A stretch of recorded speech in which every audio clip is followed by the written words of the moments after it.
সবার প্রতি আন্তরিক প্রীতি ভালোবাসা এবং শুভেচ্ছা জানাচ্ছি।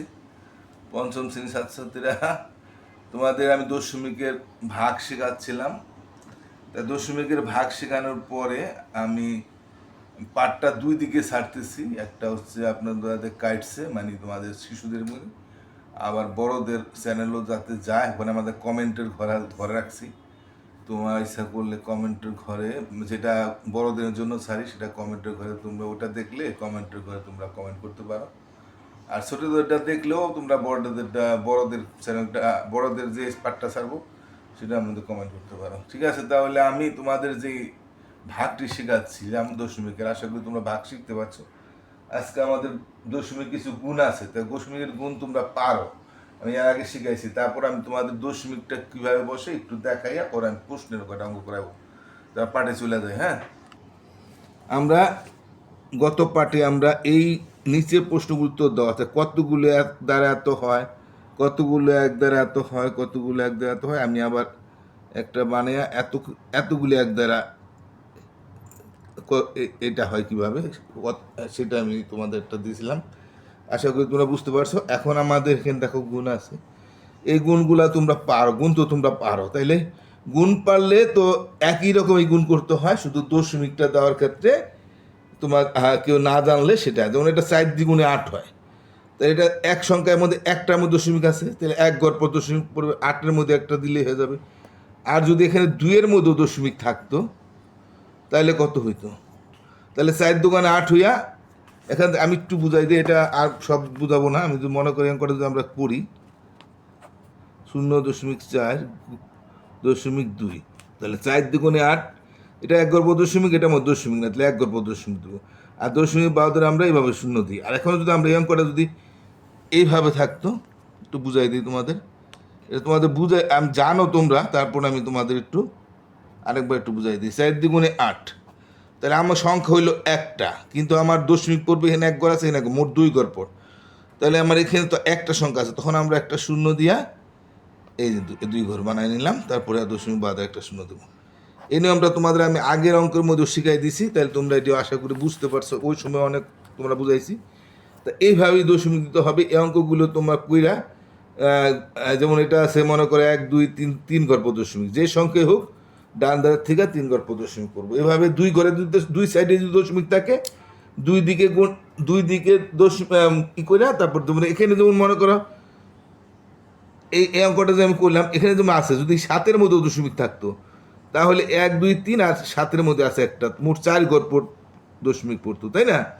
এটা যেমন এখানে দশমিক আছে, তাই না? এই 6 নম্বরটা, এই 25-এর বাদরা যদি দশমিক থাকতো তাহলে গুণ করার পর যে সংখ্যা হইতো 1 ঘর 2 ঘর আর 3 ঘর 4 ঘর হইতো। আর ওখানে যদি হয় তো গুণটা করে 2 ঘর পর দশমিক দেবো। আর এখানে যদি থাকতো তাহলে 1 ঘর 2 ঘর 3 ঘর 4 ঘর পর দশমিক হইতো, অর্থাৎ অঙ্কটা করার পর 4 ঘর দশমিক হইতো। যেহেতু এখানে নাই, সেহেতু এখানে আছে, তাই 2 ঘর পর দশমিক পড়বে। তাই এগুলো তোমরা পারবা, তাই আমি এগুলো আর করতে চাইতেছি না। আমি 6 7 8 একটু তোমাদের করে দিই। 6 অঙ্কটা কী বলছে দেখো, তোমরা এগুলো পারো, তারপরে তোমরা অঙ্ক পারলেও একটু দেখতে হবে। আর তোমাদের আমি আগে বলি, এবার কিন্তু পরীক্ষা অনেকেই অঙ্কে এবং ইংরেজিতে ফেল করছে। আশা করি তোমরা যদি প্রাইমারি স্কুল থেকে অঙ্ক পাকা থাকো, ট্যালেন্ট হয়ে যাও। অঙ্ক তো সহজ সাবজেক্ট, কিন্তু কেন যে মানুষ অঙ্ক পারে না, নিশ্চয়ই তোমরা আমার অঙ্ক দেখে তোমরা অঙ্ক পারতেছো, বা আগেও আমরা অঙ্ক অনেকে হয়তো ভালোই পারতাম। তো এত অঙ্ক সহজ সাবজেক্ট হওয়ার পরও মানুষ কেন অঙ্কে ফেল করে আমি জানি না। তারপরে আমি তোমাদের যারা একটু দুর্বল আছো, আমার প্রত্যেকটা পার্ট দেখো, আশা করি অঙ্কে ট্যালেন্ট হইতে পারবা। এখন তোমরা তো সব পার্ট দেখতেছো না, কেন দেখো না সেটা আমি জানি না। তাই একজন শিক্ষক 75 শিক্ষার্থীর প্রত্যেককে 0.24 মিটার করে ফিতা দিলেন। তিনি সকল শিক্ষার্থীকে মোট কত মিটার ফিতা দিলেন? তা 75 শিক্ষার্থীর প্রত্যেককে দিলেন, মানে প্রত্যেকটা মানে প্রত্যেক জনই পাইলি, 75 জনের প্রত্যেকেই, মানে 75 জনের প্রত্যেকে মানে একজন করে, প্রতি একজনেই 0.24 মিটার করে ফিতা দিলেন, প্রত্যেককে দিলেন, মানে প্রত্যেকেই পাইল। তাহলে তিনি সকল শিক্ষার্থী মোট কত মিটার ফিতা দিলেন? আমরা থেকে অঙ্ক জানি যে যখন আমাদের একেরটা দিয়া বা বেশি ব্যয় করতে করবো, তখনই আমাদের গুণ করতে হয়। তাইলে এখন 75 শিক্ষার্থী প্রত্যেকে পাইলো, মানে একজনই, তাহলে এই মিটার ফিতা পেলে প্রতিজন মানে একজন, প্রতিজন এত মিটার ফিতা পেলে 75 জন 75 গুণ পাবে। তো প্রতি মানে এক, আমি এখানে প্রত্যেকেও লিখতে পারি, প্রত্যেকে মানে একজন, প্রত্যেকে মানে একজন, আমরা এখানে প্রত্যেকে লিখতে পারি, একজন লিখতে পারি। তাহলে প্রত্যেকে পেল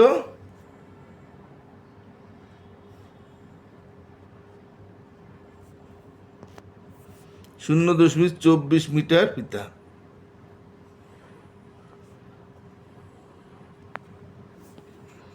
প্রত্যেকে মানে কিনা একজন, তো একজনে পাইলে যদি পাই তাহলে 75 জন পাইল। তো 75 জন আমরা একটু লেখা দিই, যেহেতু আমরা যেখানে নাই। 75 জন পেল 75 গুণ, এখানে তুমি একজনে পেলেও লিখতে পারো, আমি বোঝানোর জন্য প্রত্যেকে লিখছি। তো একজনে পেলে হয়তো মানে যেহেতু প্রত্যেকে আছে এই জন্য আমি প্রত্যেকেই লিখলাম। তা আমরা 75-এ 24 দা গুণ করতে পারি তো আমরা, নাকি? আমরা গুণটা করে তারপর ফলটা আমি এখানে আমরা গুণটা দেখাই দিই। 75 গুণ 24, আবার আমরা এখানে লিখে এখানে গুণটা দেখাইতে পারি। তাহলে এটাকে যদি আমরা গুণ করি, 4 5 20, 0 হাত হইল 2, 4 7 28, 7 2 30, 0 5 2 10, 0 হাত হইল 1, 7 2 14 আর 1 15, 0 0 5 3 8, 1028 হয়েছে। হ্যাঁ, তো 1 ঘর 2 ঘর প্রদশমিক, 1 ঘর 2 ঘর প্রদশমিক দিব। এই দুইটা শূন্য কিন্তু কোনো মূল্য নাই। হ্যাঁ, আমরা সেগুলো কেটেও দিতে পারি, এখান থেকেও কাটতে পারি বা এখানে এসেও কাটতে পারি। আমরা যদি এখানে না কাটি তাহলে এত মিটার, তাই আমরা এই দুটা শূন্য বাদ দেওয়া, এই দুটা শূন্য কোনো মূল্য নাই। দশমিকের ডান দেওয়ার শূন্য কোনো মূল্য নাই, আবার দিলেও কোনো সমস্যা নাই। উত্তর তাহলে আমরা আর দশমিক দিব না, এটা না উত্তর এটা না দেওয়াই ভালো। আর কেউ যদি দাও তাও সারা অঙ্ক কাটতে পারবো না। ঠিক আছে, তাহলে এটা আমরা হয়ে গেল। এখন আমরা পরেরটা দেখি।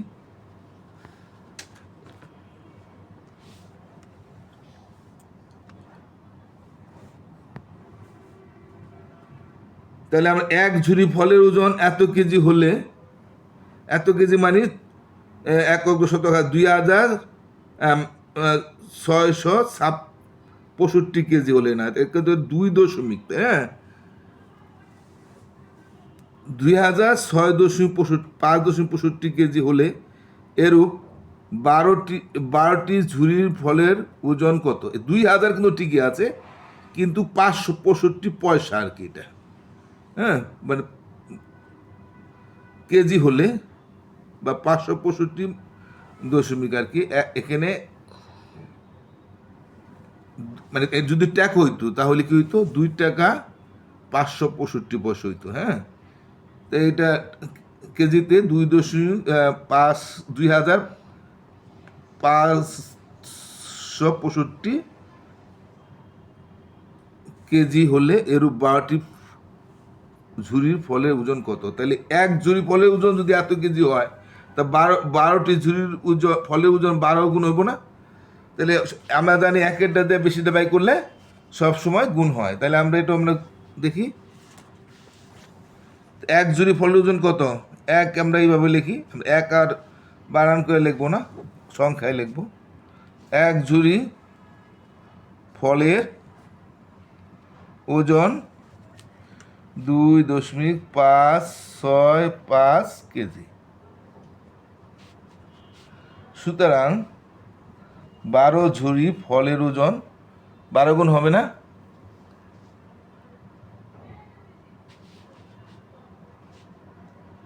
এখন এটা আমরা অন্যখানেও করতে পারি, আবার আমরা যদি ইচ্ছা করি, আমি এটা যেমন অন্য স্থানে কইরা আমরা এখানে ফলটা বয়েছিলাম, কিন্তু এটাকে আমরা ইচ্ছা করলে আমরা যদি আমরা এখানে করতে চাই তাহলে আমরা এখানে দিয়া এখানেও আমরা গুণটা করে দেখাই দিতে পারি। তাহলে আর অন্যখানে করার কোনো প্রয়োজন পড়ে না, আমরা এখানেও গুণটা করে দিতে পারি। হ্যাঁ, এখানে লিখে আমরা এখানে গুণটা দেখাই দিতে পারি। তা আমরা এখানে যদি করি এখানেও করতে পারবো।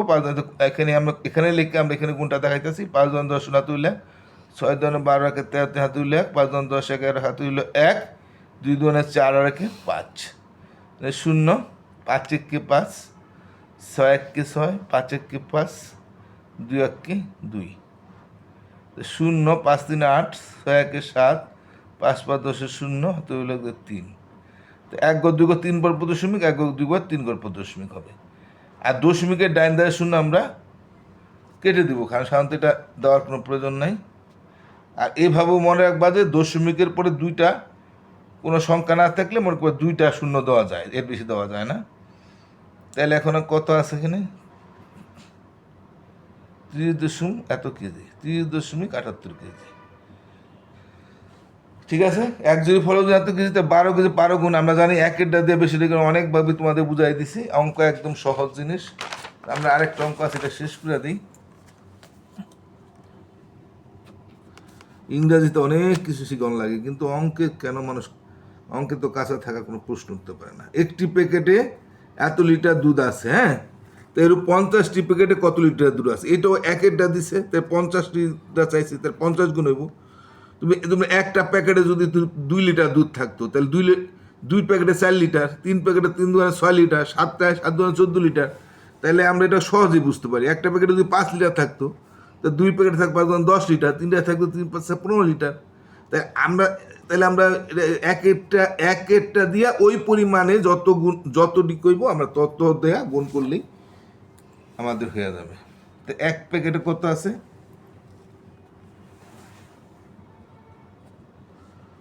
এখানে বইয়ের মধ্যে আছে এক প্যাকেটে এত লিটার দুধ আছে। তোমরা এভাবে লিখতে পারো, আবার ঘুরে লিখতে পারো একটি প্যাকেটে দুধ আছে এত লিটার। এভাবে আমরা লিখতে পারো। আর যদি তোমরা না পারো যেমনি আছে এমনি লিখতে পারো। তা আমি একটু ঘুরে লিখলে ভালো হয়, ডাইন ধারের সংখ্যাটা চলে যায়, তাহলে ভালো হয় আর কি। বাংলা তো একটু ঘুরে লিখলেও কোনো সমস্যা নাই, কিন্তু ইংরাজির ভাষা আবার সমস্যা। ইংরাজিতে গ্রামার অনুযায়ী লেখন লাগে। এক প্যাকেটে দুধ আছে 0.334 লিটার। আবার আমি বলছি যে বইয়ের তোমাদের না বুঝো বা লিখতে না পারো, তো বই যেভাবে সেভাবে একটু চলবো। তো সুতরাং 50 প্যাকেটে দুধ আছে 50 গুণ।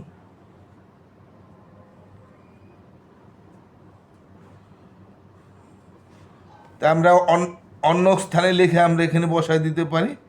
তাই অন্যখানে লেখা করাটাই ভালো, যেহেতু দশমিকের অঙ্ক তো।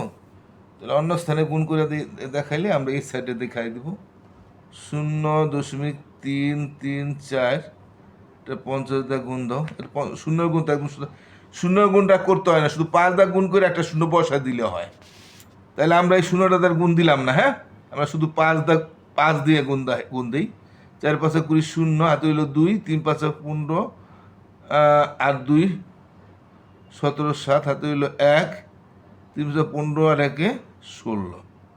এই যে আমাদের একটা শূন্য আমরা দিই না, এই শূন্যটা আমরা যে শূন্যটা তো গুণ করলাম না, এই জন্য আমরা একটা শূন্য দিয়ে দিলাম। তাহলে 1 ঘর 2 ঘর 3 ঘর প্রতিশমী, 1 ঘর 3 প্রতিশমী, আর দশমিকে বাইরে শূন্যটা কাইটা দেওয়ার লাগে। তোমরা ইচ্ছা করলে এখানে কাটতে আমি এখানে বসাই দিছি, অথবা এখানে থেকেও কাটতে পারতাম। সেটা না করে এখানে সরাসরি কাটটা তোমরা দেখাই দিতে পারো। তো এত লিটার, হ্যাঁ। তো উত্তর 100।